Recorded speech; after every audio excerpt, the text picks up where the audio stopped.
Uma notícia tá chegando lá do Maranhão. Não deu no rádio, no jornal ou na televisão. Veio no vento que soprava lá no litoral, de Fortaleza, de Recife, de Natal. A boa nova foi ouvida em Belém, Manaus, João Pessoa, Teresina e Aracaju. E lá do norte foi descendo pro Brasil Central. Chegou em Minas, já bateu bem lá no sul. Começa agora mais uma edição do programa Almanac Cultural, programa da cultura tricordiana, que é elaborado e produzido pela Prefeitura Municipal através da Celtic e Casa da Cultura Godofredo Rangel.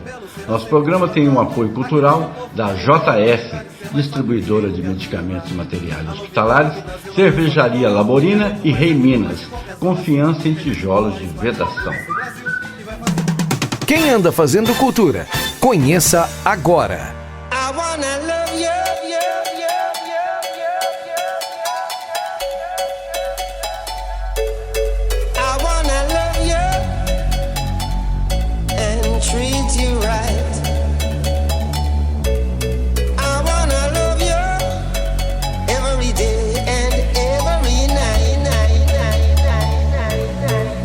Nosso entrevistado de hoje é o jornalista e músico Silvinho Scaglione. Ele fala aos nossos ouvintes sobre sua formação musical aqui em Três Corações e sobre sua banda Boca de Sino, que por muitas vezes se apresentou aqui em nossa cidade, sempre com grande sucesso, lembrando clássicos da Jovem Guarda.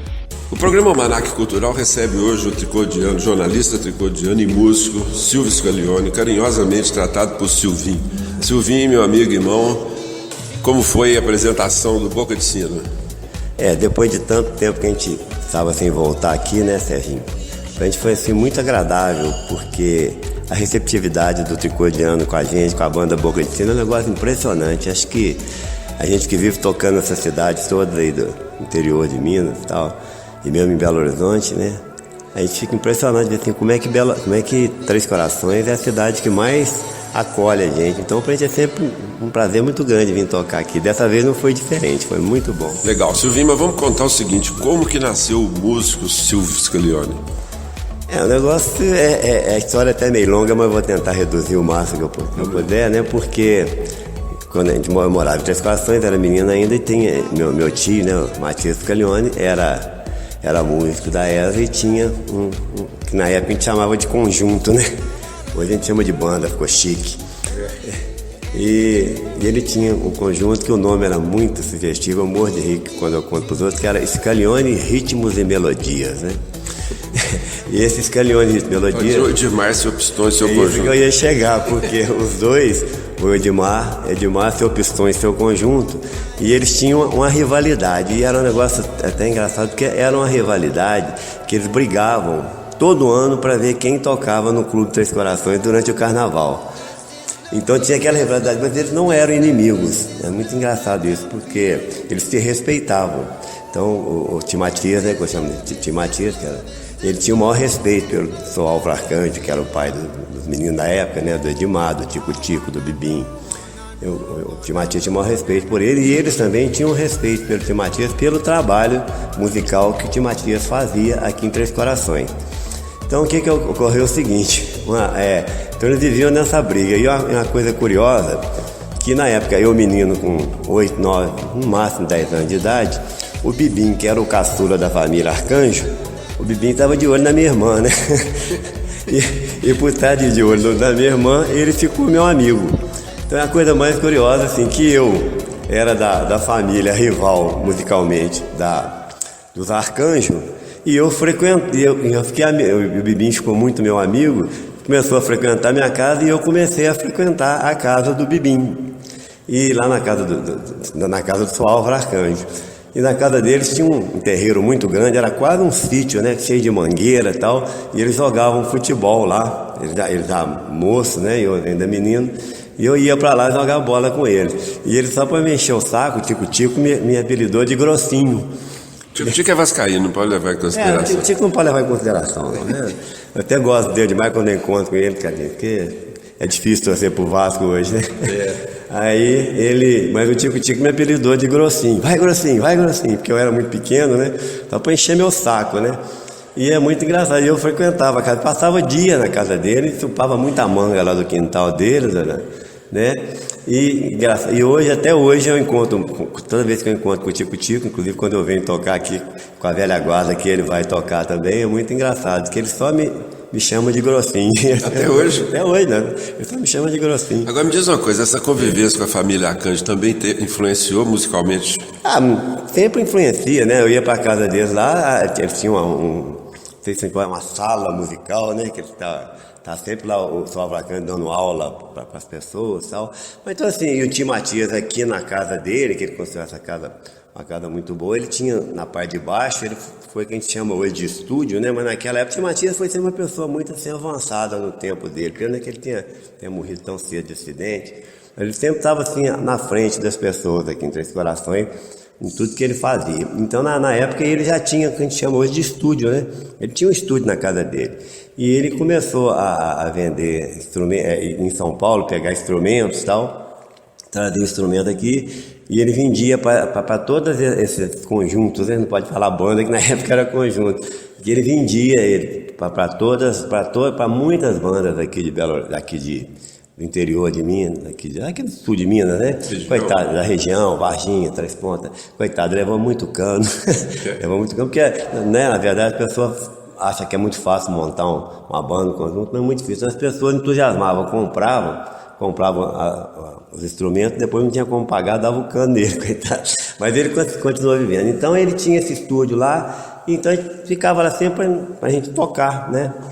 Então eu sempre cresci vendo ele tocar e acompanhando, sabe? Posso dizer então com que idade você dedilhou as primeiras cordas? Foi uns 10, 11 anos. É mesmo? Comecei a dedilhar, tocava violão, ele me dava uns toques e tal. Sabe uma curiosidade interessante, te contando, esse programa recebe muitos músicos, né? E tem uma tendência muito forte dos entrevistados, posso dizer que de 80% a 90%, teve uma influência em casa, ou o pai que era músico, ou um tio, ou um parente. Isso é fundamental, não é? Filho de peixe. No caso específico, como o Tio Matias eu considerava o meu segundo pai, eu posso dizer que a minha maior influência foi dele mesmo. Agora, um fato assim que acho que eu nunca contei para ninguém, que como é que eu iniciei a minha vida tocando baixo, a coisa assim mais doida, e acho que você vai lembrar disso. Estava tendo um grito de carnaval no clube, e já assim, quase no final, eu já estava lá e tal, fiquei, como sempre, sapiando, né, olhando meu tio tocar, a banda dele lá, e ele que estava tocando. Acho que nesse ano ele tinha ganhado o Dedimar, ele ia tocar no carnaval. Então eles estavam lá tocando, o Tio Matias tocava saxofone, clarinete e tal, e ele, para descansar o baixista, ele estava tocando baixo. E ele estava lá, o que ocorreu nessa noite, uma das coisas mais tristes que já aconteceu em Três Corações. Uma pessoa queridíssima na época, o Totonho, ele era um rapaz muito bonito, que a moçada era doida com ele, a mulherada e tal. Eu estava lá naquela noite. Pois é. O Totonho foi esfaqueado, né, Sérgio? Ele foi esfaqueado na praça, numa briga com as pessoas, os militares, né? E o Tio Matias tal, e eu tô lá, vendo, então tô nem sabendo que tá tendo briga lá fora. Alguém chega e cochicha alguma coisa no ouvido do Tio Matias. Ele era militar, né? Cochichou alguma coisa nele. Eu só sei que o Tio Matias olhou para mim assim, fez um sinal, eu subi no palco, ele tirou o contrabaixo e enfiou no meu ombro e saiu. Eu fiquei sem entender nada, né? Mas fiquei tocando lá. Fiquei tocando e tal. Já deu para segurar na época? Não deu nada, foi enrolando, né? Foi enrolando, tô dando umas notas ali e tal, tentando segurar, porque o carnaval, né? Eu tentei normalmente o baixo, o carnaval segue muito o surdo, né? Então fui fazendo a batida do surdo, né? Tentando fazer dentro do tom e tal. E fiquei tocando ali. E ali eu toquei praticamente até o final. E o Tio Matias sumiu. Entendeu? Depois, tal, do dia seguinte, que a gente foi saber, que, né, bem na madrugada, tal, que nós fomos saber a tragédia que tinha acontecido em Três Corações, uma coisa, né, ridícula, um rapaz novo ser assassinado e tal. E o Tio Matias, que era uma pessoa que não deixava passar nada, ele ele foi lá para baixo, ele desceu e lá ele tentou assim segurar, conter os ânimos das pessoas que estavam muito revoltadas pelo fato do Totonho ter sido esfaqueado. Então ele tomou a frente assim de algumas providências, até para não deixar, né, para não achar o cara que tinha, para prender o cara que tinha sido assassinado, que tinha dado a facada, tal, que eu não lembro da história. Então foi isso. Então a minha iniciação profissional no contrabaixo tem a história, não é uma coisa assim muito feliz, mas foi bom. Depois teve outras fases. Você tocou nos Bruxos, né? Toquei nos Bruxos. Aí os Bruxos foi essa história, né? O pessoal Zé Prado, o Zé Miranda eram primos, né? O Reimão, o Luiz Antônio Reimão, que não mora aqui mais, mora em Itaúna. O Kleber Valadão Kepa, né? Que morou em Belo Horizonte muitos anos, trabalhou em vários veículos lá, agora voltou para Três Corações, né? E mais o Guto Lefort, que era, vamos dizer assim, o dono da mala, né? Que era o que tinha dinheiro. Eles resolveram fundar essa banda, os Bruxos, né? A banda, e compraram os instrumentos do Matias, do Scalione.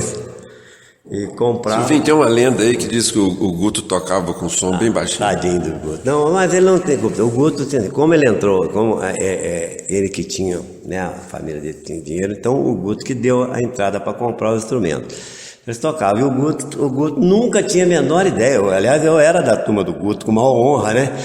Nós tínhamos uma turma muito boa aí de farra, né? Das madrugadas, que chamava a turma do Guto, que nós ficávamos na casa deles jogando baralho, bebendo e tal, e falando das menininhas, né? E nós, então assim, eu era da turma do Guto. E eles fundaram os Bruxos, e o Guto não sabia tocar, ele não tinha a menor noção, assim, e ele sabia disso, então. A lenda é a seguinte, que qualquer música que tinha, o Guto fazia. Fá, Dó, Sol, Fá, Dó, Sol. Então ele ficava só intercalando isso, baixinho, tocando baixinho e tal. Mas, como ele era cabeludo e tal, era uma figura sensacional. Assim, né? Você lembra dele, né? Muito. O Guto era sensacional, era uma pessoa maravilhosa, não fazia conta de nada e tal. E então ele acabava fazendo sucesso com as meninadas lá de São Lourenço, Caxambu, Varginha, onde que o Boca de Sino tocava. Boca de Sino, olha lá, com a coisa na cabeça, onde que os Bruxos tocavam, né? Então eu falei, e eu como sempre, né, ligado à música e muito a mim, porque na verdade da turma do Guto, o Zé Miranda também fazia parte e tal. Então a gente acompanhava, o Dequinho, né, o Deco, o Vitor Marcelino, o Arquimedes, que nem mora mais daqui e tal. A turma era uma turminha muito boa, né?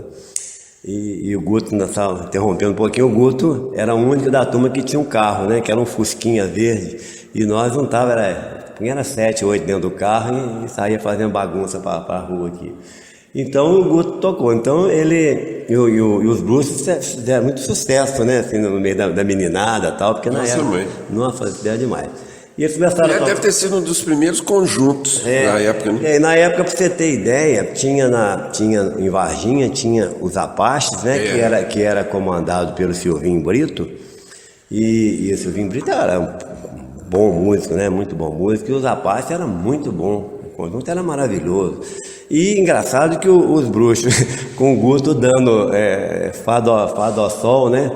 E tal, sem um teclado, uma coisa assim mais de sustentação e tal, os Bruxos fizeram sucesso demais, né? Fizeram muito sucesso. Mas só que aquela história, tudo vai crescendo, né? Chegou uma hora que eles viram assim que não, pelo crescimento da banda, que ele não dava mais para ficar com o Guto. Então o próprio Guto reconheceu. Tá? E eles me chamam, como eu nessa época eu já tinha conhecido esse lance do Totonho que eu contei, então eu já estava tendo umas aulas que eu estava tocando, tal, o Matias já tinha me dado umas aulas, aí eu entrei no lugar do Guto. Aí entrei no lugar do Guto e nós ficamos tocando. Então toquei algum tempo e tal. Depois, pelo fato da gente ter servido exército, eu, o Zé Miranda e tal, o Kleber já tinha servido um ano antes, tá? A banda foi dando uma parada, assim, foi quando o Tim Matias também, que tinha o Scalione Ritmo e Melodia, que fazia baile para ir para tudo quanto é lado, não era só carnaval.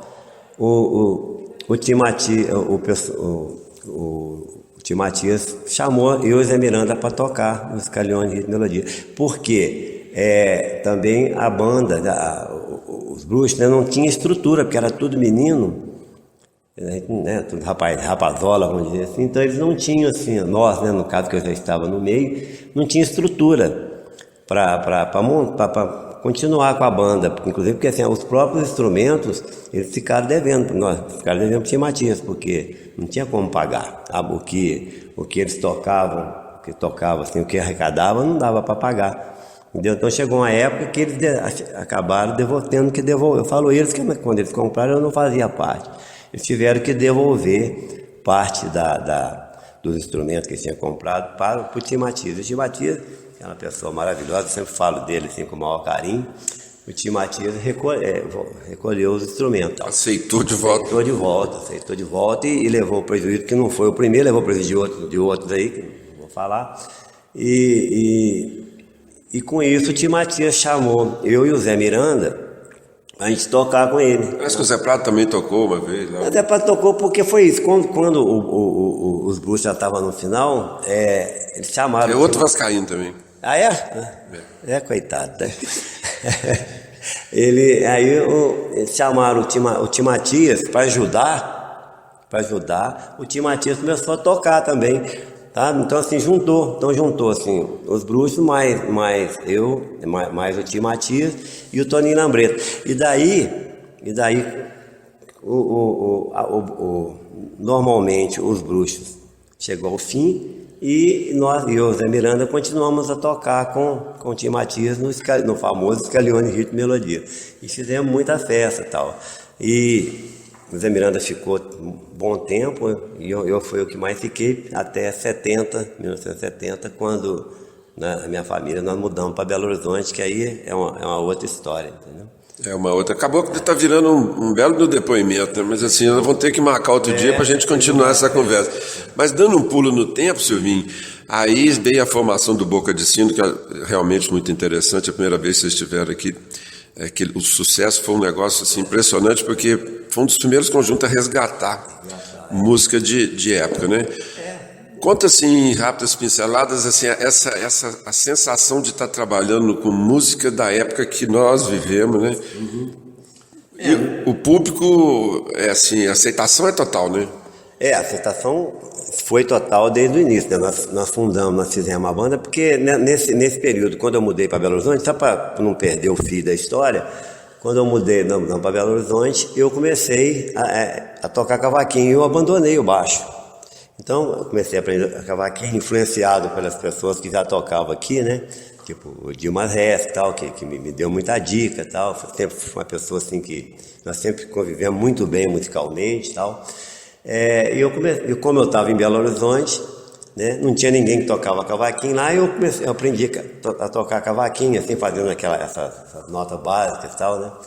E comecei a tocar cavaquinho. Então, nesse período que eu mudei para Belo Horizonte, nós fundamos uma roda de samba lá em Belo Horizonte, foi até muito boa, e eu tocava samba, então eu abandonei o baixo completamente. E nós começamos a fazer a samba num restaurante, num boteco, ao lado do Sindicato do Jornalista. E lá, o Simval, que está comigo até hoje, tocava um pouco de violão. O Simval trabalhava no Pitágoras, que era ao lado, e o Simval frequentava lá. Então nós começamos a tocar junto lá. Até que num determinado dia, nós fomos desafiados a fazer uma festa de anos 60. Por quê? Nós já estávamos em 86 para 87, né? Se você for ver o ciclo, normalmente de 20 em 20 anos, as pessoas retornam, né, ao tempo de juventude. Então na época estava todo mundo querendo saber de anos 60 de novo. É muito interessante isso. E aí nós fomos desafiados para montar uma banda para tocar. E nós fizemos uma banda. Parece que foi na posse da diretoria da... Não, foi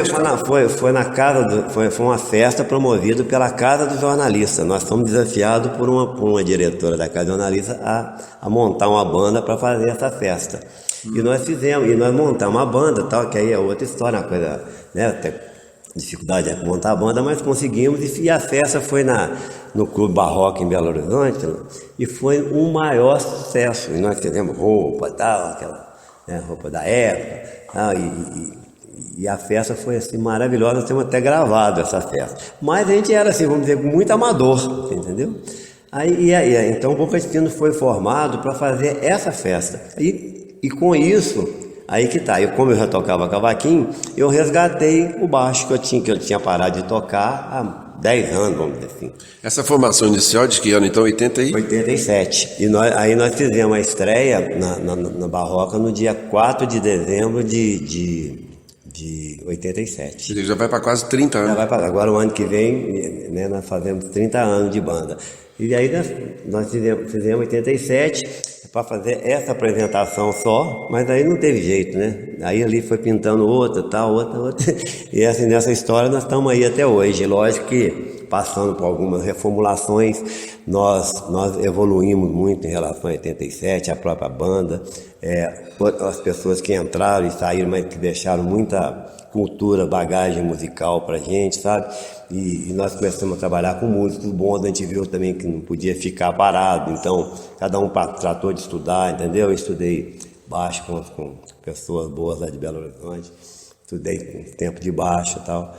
E com isso, assim, a banda foi só não crescendo, então assim, nós não conseguimos parar. E o mais incrível, sério, que a banda, que eu falo assim, não foi a banda inicial, mas a banda, a formação que fez mais assim, sucesso, né, era a formação que nós viemos aqui no dia, né, que é a primeira vez, que foi em 11 de julho, né, de 90, que eu até lembro disso, porque foi no dia que o Cazuza morreu, né, coincidentemente, então isso ficou na minha cabeça. E que nós vimos aqui, que até foi você com o Valério Néder que trouxe, né, que vocês dois que trouxeram a gente aqui. Foi super legal. Foi muito legal. Então, mas aquela formação que nós viemos aqui, era a formação, que eu chamo praticamente a formação inicial, porque com essa formação nós tocamos quase uns 10 anos juntos. Mas depois, né, com o decorrer da vida, as coisas, algumas pessoas saíram e entraram outras que só vieram dar uma bagagem musical pra gente boa, foi só somando. E a coisa mais curiosa do mundo, que hoje, né, nós já estamos com quase 30 anos, nós praticamente viemos aqui em Três Corações ontem com a formação que veio aqui em 90, praticamente, e seria, pena que o guitarrista, né, que viria com a gente, que voltou para a banda, estava doente, então ele não pôde vir, veio um outro que já tocou com a gente, que toca com a gente, não teve problema nenhum. A gente hoje, o Boca de Sino tem uma estrutura tal que a gente não fica dependendo de uma pessoa, a gente não pode correr esse risco. Então a gente tem sempre 2 ou 3 guitarristas que tocam com a gente, 2 ou 3 bateristas, entendeu? E eu sei que o Amito não tem isso. E o Amito, assim, quando eu tô ficando velho, tô ficando curvado. Dinossauro, né? Nós somos dinossauro, e agora o Augusto Pi também, que voltou pra banda, né? Que apesar de ter uma dupla lá em Belo Horizonte muito boa, chama Rota 66, ele com outro rapaz que toca lá no boteco e tal, mas ele deixou o fim de semana com a gente, tá? Ele acabou voltando também. E o baterista nosso, que da época, que é o Rodolfo, também voltou para a banda agora. Que legal. Então é engraçado que, por coincidência, só o tecladista que não está com a gente, porque em compensação está o filho dele, que toca com a gente. Então, assim, a banda foi trilhando esse caminho, que assim, por mais que a gente pense, não está na hora de parar, a gente acaba passando um ano e tal, e a banda continua. A hora que a gente pensa que a banda vai acabar, ela renasce da cinza. Silvinho, nós temos certeza que vai longe. Silvinho, o programa Manaco Cultural agradece esse belo depoimento. Isso aqui acho que vai ficar guardado, não vai ser só para o programa, vão ter que guardar para a história, né? Que bom. E tem uma previsão de um retorno a Três Corações? Olha, ontem mesmo, depois do show, nós fomos consultados, tá? Fomos consultados assim e tal, né? E fiquei depois, a pessoa ficou depois de me ligar e tal. Eu acho que o pessoal de Três Corações vai ficar livre da gente, não. Tá com cara, né? Demais, nós vamos vir sim. Tá então bom? Vamos esperar o retorno para continuar essa conversa. Tá, pode falar só mais uma coisinha? Opa, fica à vontade. Queria só dizer também o seguinte, que, né, eu acabei voltando também a tocar cavaquinho e hoje, sempre que posso, eu tô aqui tocando com a velha guarda, para deixar bem claro assim, que eu adoro o pessoal da velha guarda. Eu acho que eles, né, resgataram, continuam assim, mantendo, segurando o samba aqui em Três Corações. E ontem, a hora que eu cheguei, a primeira coisa que eu fui foi ali pedir bênção pro Sr. Vitor Cunha. Tá bom. Certo. Um abraço para todo mundo, gente. Foi muito bom falar com vocês. Obrigado. Informativo. aconteceu na Terra do Rei.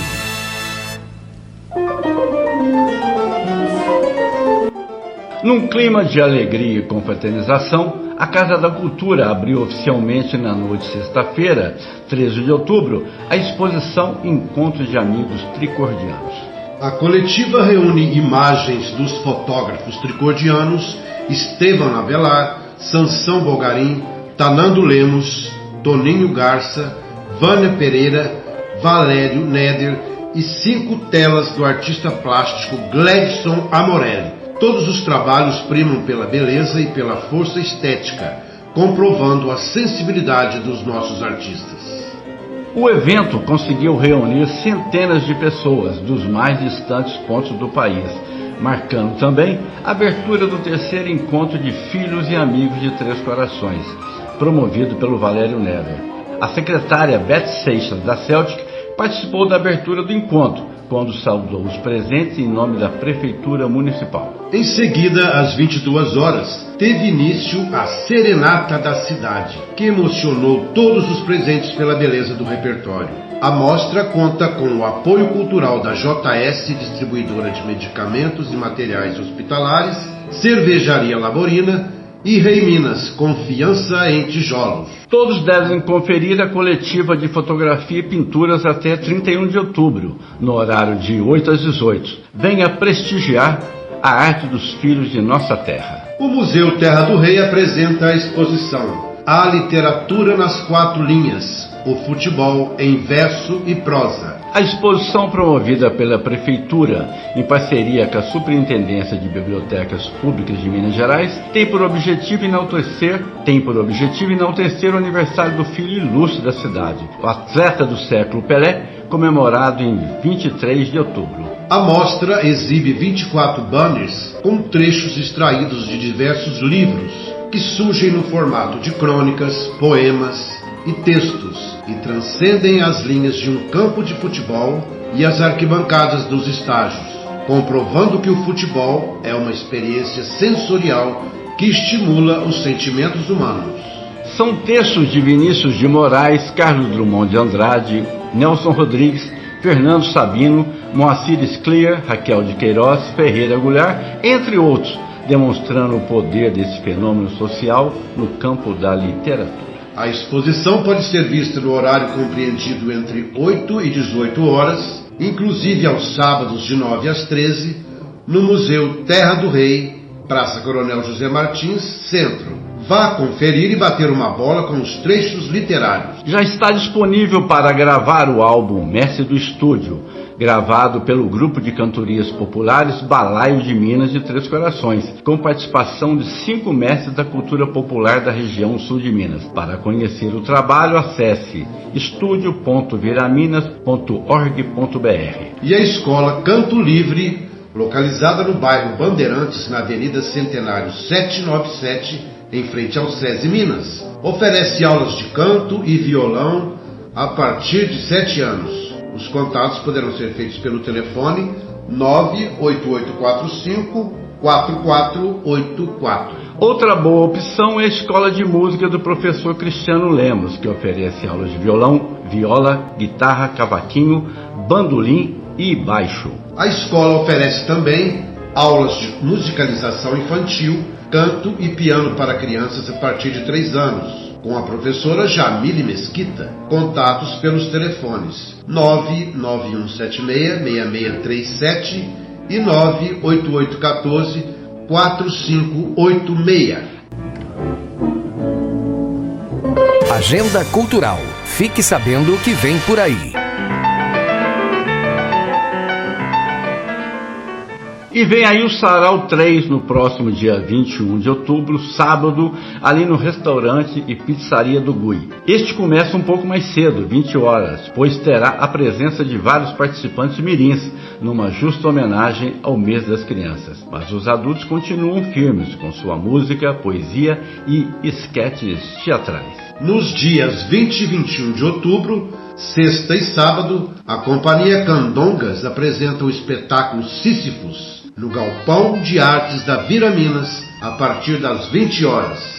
O espetáculo, realizado com recursos da Lei Estadual de Incentivo à Cultura, conta com patrocínio da CEMIG e do Governo de Minas Gerais e tem dramaturgia elaborada por Guilherme Tell e Gustavo Bertolozzi, a partir de pesquisas realizadas sobre o teatro do absurdo. A direção é assinada por Cláudia Henrique, também integrante do grupo, e o elenco é formado por Antônio Rodrigues e Gustavo Bertolozzi. A entrada é franca e o galpão de artes fica na rua Edson Penha, 220, no bairro Santana.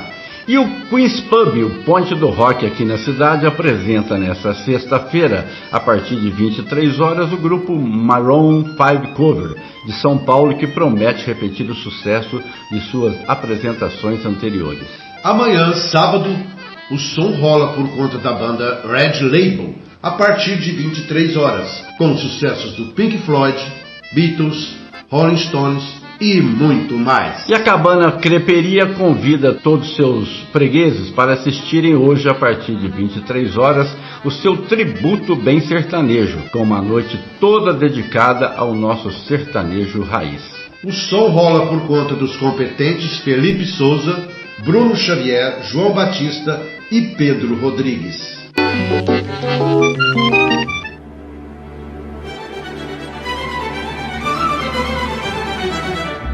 Momento histórico. Você sabia?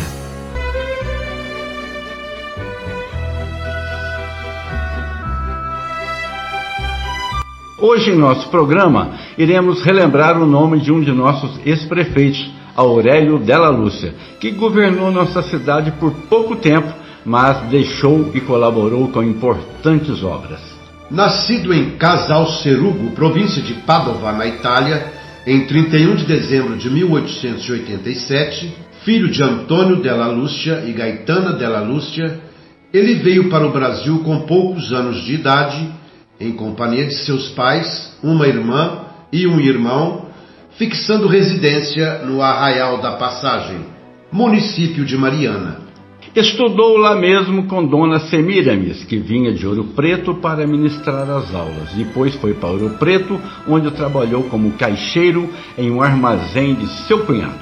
Ainda muito jovem, viajou para os Estados Unidos, para Ohama, e depois de algum tempo passou por Liverpool, na Inglaterra. Retornou ao Brasil, indo para Belo Horizonte. Viajou por várias cidades até que em setembro de 1911 chegou a Três Corações, como gerente de armazém da Zope Primavera, construtora ferroviária do canal Três Corações a Lavras. Casou-se com a tricordiana Georgina Fonseca em 1918 e em 1919 entrou de sócio com os irmãos Gattini. Mais tarde foi correspondente do Banco Hipotecário. Depois de algum tempo fundou aqui na cidade sua própria casa bancária, a Casa Aurélio Della Lúcia. Serviu-se dela como tesoureiro honesto e eficiente para auxiliar sempre na solução dos problemas financeiros das sociedades filantrópicas de Três Corações e do próprio município, até que em 1946 transferiu os negócios de sua casa bancária para o Banco da Lavoura de Minas Gerais. Foi prefeito de Três Corações de 10 de janeiro de 1947 a 31 de março do mesmo ano, como membro da comissão que administrou a cidade, juntamente com Cornélio Andrade Pereira e Pedro Bonésio. Além de várias obras realizadas, é de fundamental importância sua contribuição na construção do Hospital São Sebastião, Asilo São Vicente, Ginásio Estadual de Três Corações e Clube Três Corações. Faleceu no dia 12 de fevereiro de 1968. Bem, pessoal, aqui vamos finalizando a edição 118 do programa Almanaque Cultural. Eu, Lúcio Flávio e eu, José Prado, agradecemos a sua audiência. Você pode nos acompanhar pelo Facebook e pelo YouTube. A gente se despede ao som do cantor Zé Cabaleiro, Telegrama. Eu tava triste, tristinho, mas sem graça que a top model magrela na passarela. Eu tava sozinho, mais solitário que um paulistano, que o canastrão na hora que cai o pano. Tava mais bobo que banda de rock, que um palhaço do circo Vostok. Mas ontem eu recebi um telegrama. Era você de Aracaju ou do Alabama, dizendo: nego, sinta-se feliz, porque no mundo tem alguém que diz que muito te ama, que tanto te ama, que muito, muito te ama, que tanto te ama. Por isso hoje eu acordei com uma vontade danada de mandar flores ao delegado, de bater na porta do vizinho e desejar bom dia, de beijar o português da padaria. Hoje eu acordei com uma vontade danada de mandar flores ao delegado, de bater na porta do vizinho e desejar bom dia, de beijar o português da padaria.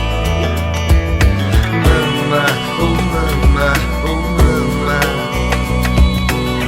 quero ser seu, quero ser seu, quero ser seu, quero ser seu papá. Mama, oh mama, oh mama, quero ser seu, quero ser seu, quero ser seu, quero ser seu papá. Eu tava triste, tristinho, mas sem graça que a top model magrela na passarela. Eu tava sozinho, mais solitário que um paulistano, que um vilão de filme mexicano. Tava mais bobo que banda de rock, que um palhaço do circo Vostok. Mas ontem eu recebi um telegrama. Era você de Aracaju ou do Alabama, dizendo: nego, sinta-se feliz, porque no mundo tem alguém que diz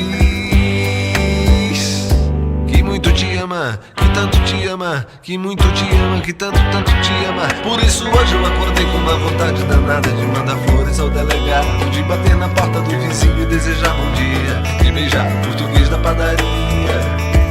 Hoje eu acordei com uma vontade danada de mandar flores ao delegado, de bater na porta do vizinho e desejar bom dia, de beijar o português da padaria. Me dê a mão, vamos sair pra ver o sol. Mama, oh mama, oh mama, quero ser seu, quero ser seu, quero ser seu, quero ser seu papá. Mama, oh mama, oh mama, quero ser seu, quero ser seu, quero ser seu, quero ser seu papá. Hoje eu acordei com uma